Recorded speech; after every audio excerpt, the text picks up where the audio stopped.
आज हम 10वीं कक्षा का द्वितीय पाठ न्यग्रोध वृक्षः पढ़ेंगे।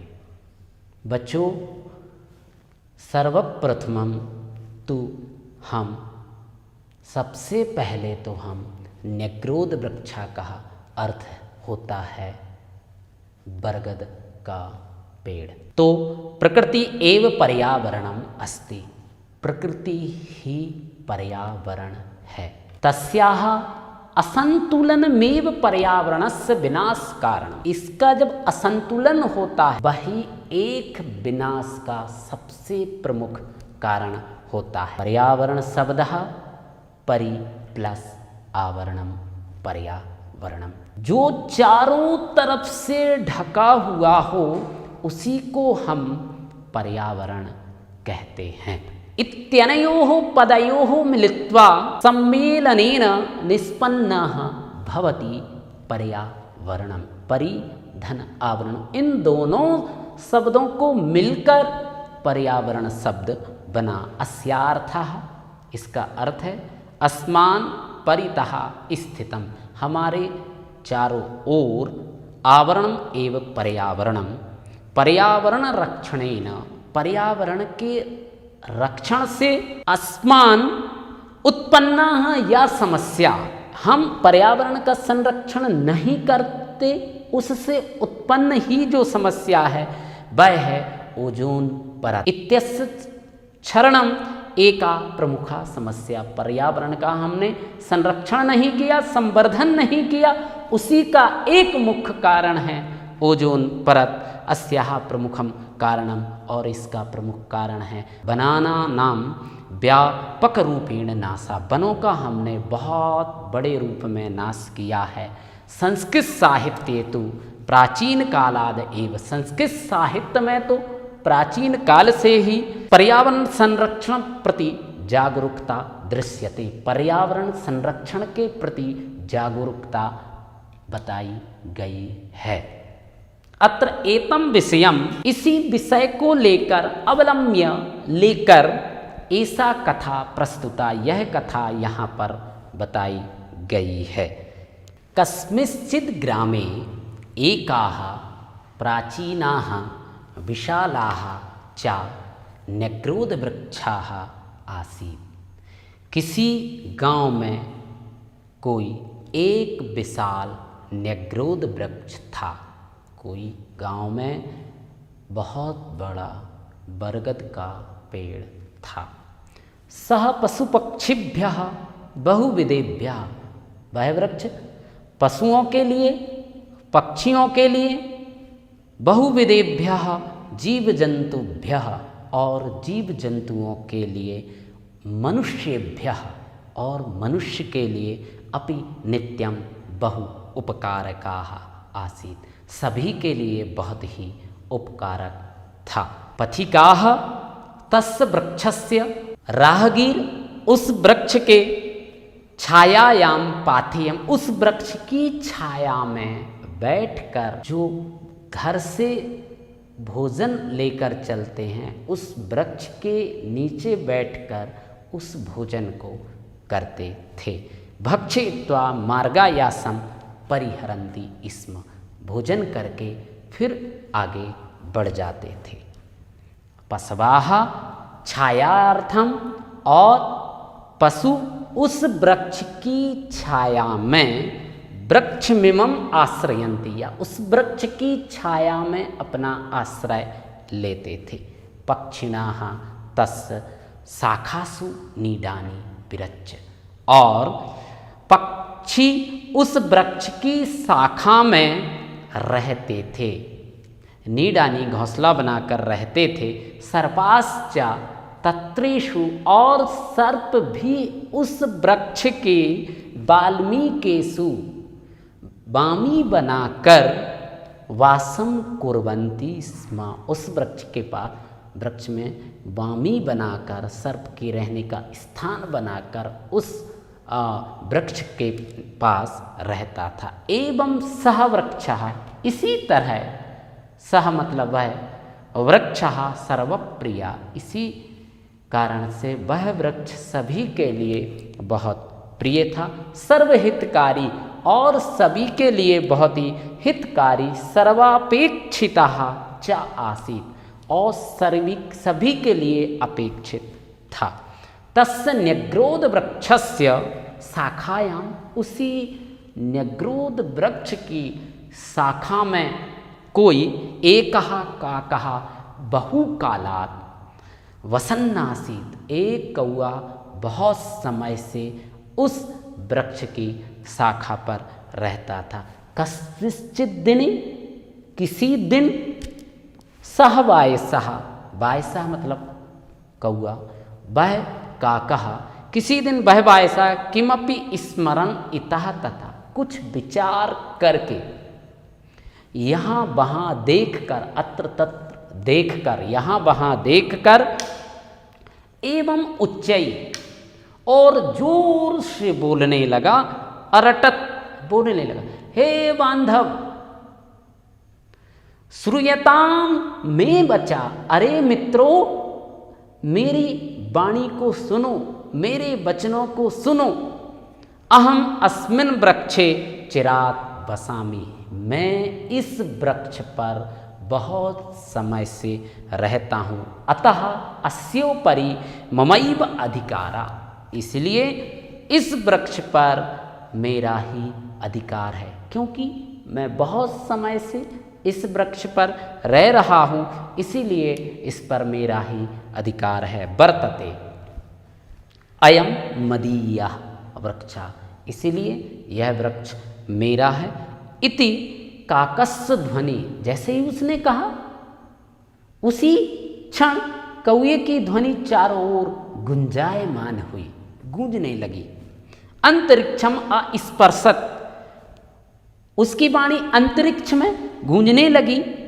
काकस्य रटनम श्रुत्वा, कौए की यह बात सुनकर वृक्षस्य समीपे चरन्ताः, वृक्ष के पास चलने वाले, रहने वाले, वृक्षस्य छाग्रे, और वृक्ष के आगे, डयमानाः वृक्षस्य कोटरेषु, वृक्ष के कोटर में रहने वाले, निवसन्ताः च सर्वे प्राणिनाः पशवः पक्षिणाः सर्पाश्च समायाता, उस वृक्ष में रहने वाले, वृक्ष के पास रहने वाले, उस मार्ग से जाने वाले सभी लोगों ने जब इस वाणी को सुना तो वो सब लोग एकत्रित होकर वहां आए।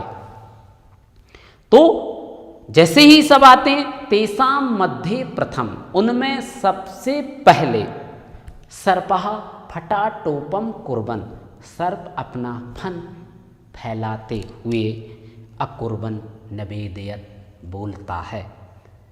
पितृपितामहानाम कालाद अपि, मैं अपने दादा के समय से इस वृक्ष पर कालाद अपि अहम अत्रैव निवसामि, उनके समय से ही मैं इस वृक्ष पर रह रहा हूँ।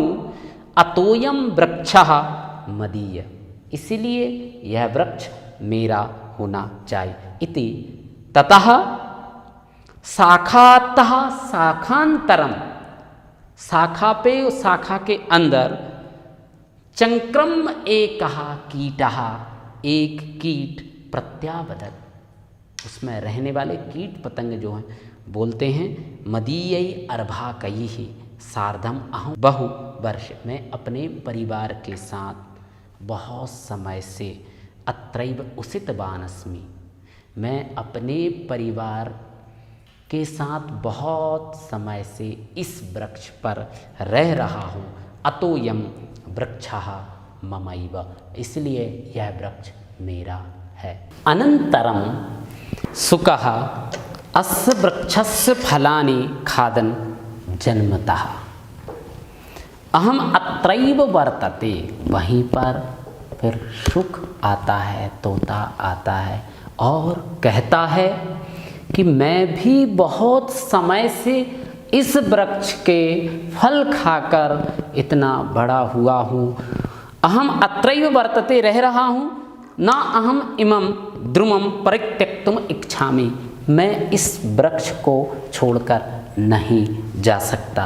मदीय एवायम निग्रोध वृक्षस्योपरि, बोलते हैं इस वृक्ष पर, एवं निग्रोध वृक्षा इति उच्चई अभणत, ये मेरा है निग्रोध वृक्ष, ऐसा उसने तेज से बोला।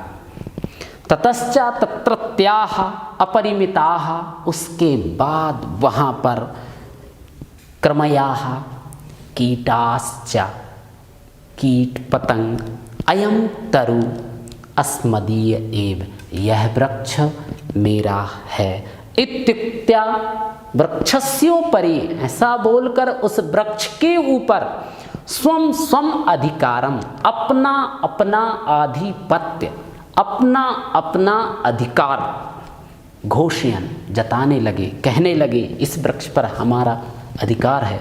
विचित्रतरम कौलाहलम, विचित्र कोलाहल हुआ, अकुर्बन करने लगे, वह बहुत कोलाहल करने लगे, बहुत शोर करने लगे। तत्रांते कश्चित, वहीं पर कोई, अजापुत्राः तत्रागता, वहीं पर कोई बकरी का बच्चा वहाँ पर आता है। सोपी तस्य तरो, वह भी उस वृक्ष के पत्तों को खाता है। नदन्ति स्म तम दृष्ट्वा, उसको देखकर सर्वे प्राणिना न्याय निर्णयम कर्तुम तम प्रार्थवन्तः, प्रार्थयन्त, सभी ने उसका निर्णय, उससे निर्णय करने की प्रार्थना की कि आप हमारे विवाद का निर्णय करिए कि यह इस वृक्ष पर किसका अधिकार होना चाहिए। सर्वेषां वचनानि श्रुत्वा, सभी के वचनों को सुनकर, सह अजा अवदत्, वह बकरी का बच्चा बोलता है, अस्तु ठीक है, मया समेषां समस्या समाकर्णिता, सभी लोग अपनी अपनी समस्याएं मुझे बताइए। इदानीं मम वचनानि यूयं शृणुत, इस समय आप लोग मेरे वचन को सुनिए। काश्चन शाखा काकेभ्यः, जो जिस शाखा पे कौवे रहते हैं वो शाखा कौवे की, शाखांतराणि च क्रमकीटेभ्यः, और उस वृक्ष की शाखा के अंदर यदि कीट पतंग रहते हैं तो वह कीट पतंग की, मूले पर मूलम सर्वेभ्यः, और जो उसका मूल है वह सभी का है। अनेन प्रकारेण सर्वेभ्योपि, इसी तरह इस पर सभी वृक्षम विभज्य दापयिष्यामि, इस वृक्ष को हम सब, जो जिसका अधिकार जहाँ है उसको हम वहाँ काट के, इस वृक्ष को कर्दनम करके, इस वृक्ष को काट काट करके हम जिसका जहाँ अधिकार है उसको हम ये वृक्ष दे देते हैं। अस्मिन्नेव ग्रामे, इसी गांव में, कश्चित वृक्षेद का, कोई वृक्ष को काटने वाला से, मैं मित्रम अस्ति, मेरा मित्र है, ताम आवाहयामि, उस मित्र को हम यहाँ बुलाएंगे, इमं वृक्षम खंडसः कर्तुम, उस वृक्ष को काटने के लिए हम उसको यहाँ पर बुलाएंगे। अजस्य निर्णया सर्वे स्वीकृता, उस बकरी के बच्चे का निर्णय सभी ने सुना। अतः सर्वेपि वृक्षछेदकस्य, तब सभी लोग उस वृक्ष को काटने वाले के पास जाते हैं। समीपम गत्वा, जाकर निग्रोध वृक्षम छित्वा तस्य भागानां वितरणार्थम, उस वृक्ष के भाग को आपस में बांटने के लिए उससे प्रार्थना करते हैं। परम सोयम काष्ठछेद का अवदत्, वह वृक्ष को काटने वाला बोलता है, पूर्वम अहम वृक्षान छिन्मि स्म, पहले मैं वृक्ष को काटता था, अधुना तादृशे कुत्सिते, लेकिन इस समय इस तरह के कुत्सित बेकार कर्म, निंदनीय कर्म, ना व्यापारयामि, इस तरह के निंदनीय कर्म मैं अब नहीं करता। वृक्षाणाम छेदनम महत् पापम इति, बहन वृक्षों को काटना ये सबसे बड़ा पाप होता है। मया अधिगतमस्ति, मुझे ये ज्ञात हुआ है। अतः न्यग्रोध वृक्षस्य छेदनम अहम न कारिष्यामि, इसलिए मैं इस न्यग्रोध वृक्ष का कर्दनम काटना, इस न्यग्रोध वृक्ष को मैं नहीं काट सकता। इति, तथापि, लेकिन फिर भी उसने कहा कि नहीं मैं न्यग्रोध वृक्ष को नहीं काट सकता, लेकिन उसने फिर भी तथापि सर्वे प्राणिना, फिर भी सभी प्राणी तम वृक्षम छेतुम, लेकिन फिर भी सभी प्राणी उससे वृक्ष को काटने की बात करते हैं। कुर्बन तदा सा धीमान इदम आह, लेकिन फिर भी वह बोलता है। अस्तु तरहि, ठीक है, तो फिर प्रथम में वचः शृणुत। अच्छा ठीक है, तो पहले मेरी बात को सुनो। यूयम सर्वेपि अनेन वृक्षेण उपकृता, इस वृक्ष ने हमको उपकृत किया है, हमने इस वृक्ष को क्या दिया है। एव वृक्षस्य उपकारम स्वीकृत्य युष्माभिका प्रत्युपकारः कृता, वृक्ष ने हम पर उपकार किए, वृक्ष ने हम पर इतने सारे उपकार किए, लेकिन हमने इस वृक्ष पर क्या उपकार किए हैं वह बताइए। युष्माकम मध्ये कह वृक्षस्य जलसेचनम आकरो, इस वृक्ष पर जल सेचन किसने किया। कहा तस्य रक्षणम विहितवान, इस वृक्ष की रक्षा किसने की। वृक्ष पर सिंचन किसने किया, जल किसने दिया उस वृक्ष को, और उस वृक्ष के उपकार रक्षा किसने की। ना कोपी किंचिदपि, किसी ने भी कोई उपकार नहीं किया। वरुण देवः वृष्टिम वर्षति, वरुण देव ने वृष्टि जल दिया। सूर्य देवः प्रकाशम प्रयच्छति, सूर्य देव ने प्रकाश दिया। भूमाता वृक्षस्य आधारभूता, वृक्ष का जो आधार है, वृक्ष जिस पर टिका हुआ है, उस वृक्ष का आधार भूमाता है। भूमाता ने उस वृक्ष को आधार दिया है। सूर्य देव ने उस वृक्ष को तेज दिया है, प्रकाश दिया है। वरुण देव ने उस वृक्ष को वृष्टि दी है, जल दिया है।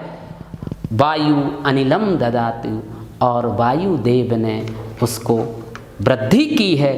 ते सर्वे वृक्षम, इन सबने वृक्षों को पाला है, पोषा है, रक्षण किया है।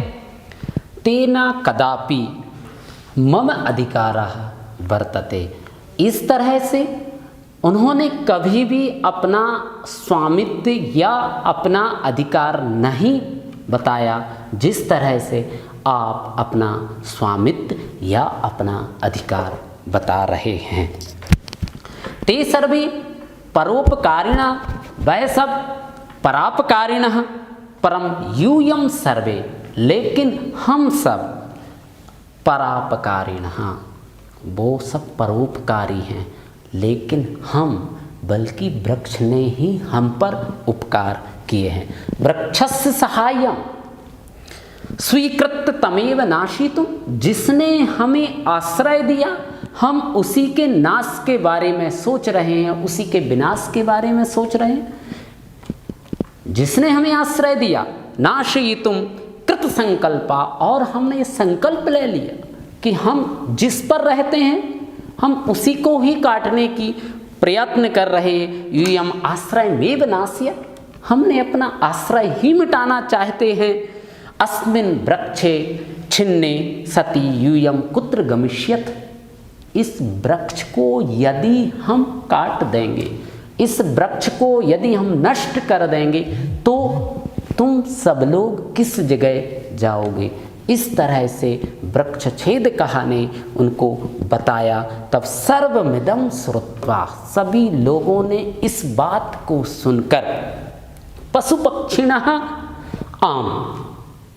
पशु पक्षी कहते हैं हाँ सत्य है, सत्यम वयम स्वकर्तव्यम विस्मृत्य, हम अपने कर्तव्य को भूलकर, हम अपने कर्तव्य को छोड़कर, विस्मृत अधिकारार्थम भूलकर, अपने अधिकार के लिए, कोलाहलम कुर्मः, अपने अधिकार के लिए आपस में कोलाहल करने लगे। वृक्षः प्रकृति दत्तः वरः, वृक्ष हमें जीवन देने वाले हैं। अस्ति न कस्यापि एकस्य संपत्ति, यह कभी किसी एक की संपत्ति नहीं हो सकते। वृक्ष कभी किसी एक, कोई अपना अधिकार वृक्षों पर नहीं जता सकता। वृक्ष किसी एक की संपत्ति नहीं है। अस्माभि सर्वैहि मिलित्वा, हम सभी को मिलकर वृक्षस्य संरक्षण संवर्धनम समारोपणम च कर्तव्यम, हमें वृक्ष का संरक्षण करना चाहिए, संवर्धन करना चाहिए, समारोपण करना चाहिए। हमें निश्चित ही वृक्षों का रोपण भी करना चाहिए। ना तो विनाशः कार्यः, ना कि हमें वृक्षों का विनाश करना चाहिए। इति दृढ़ निश्चयम, ऐसा हमें दृढ़ निश्चय अकुर्वन् करना चाहिए। अस्माभिः मानवै, हम सब मनुष्य को अपि वृक्ष संपत्ति वर्धनीया ननु, हमें वृक्ष संपत्ति बढ़ाना चाहिए। वस्तुतः न्यग्रोध वृक्षस्य मूल प्रकृति का संरक्षण करना, प्रकृति का संवर्धन करना और वृक्षों का समारोपण करने के ही अर्थ में इस पाठ को हमारे पाठ्यक्रम में समाहित किया गया है। बच्चों, इस वृक्ष को पढ़ने से हमें यह शिक्षा मिलती है कि वृक्ष हमारे जीवन में बहुत ही उपयोगी हैं। बिना वृक्ष के हमें जीवन, क्योंकि वृक्ष हमें सहायक है, हमारे जीवन के सहायक हैं, तो वृक्ष का हमें समारोपण करना चाहिए, संवर्धन करना चाहिए। अब हम शब्दार्थ आपको काठिन्य निवारण। न्यग्रोध वृक्षः इत्यस्य अर्थः बरगद का पेड़। बहु उपकारकः, बहुत अधिक उपकार करने वाला। बहुविधेभ्यः, अनेक प्रकार के, बहु उपकारकः, बहुविधेभ्यः, अनेक प्रकार से। पथिकः राहगीर, पाथेयम रास्ते का भोजन, मार्गायासम रास्ते की थकान। ये जो काठिन्य शब्द हैं उन कठिन शब्दों के अर्थ हैं जो बहुत ही महत्वपूर्ण हैं। वायसः कौआ, न्यवदत् बोला, चंक्रम्य घूमकर। अस्तु।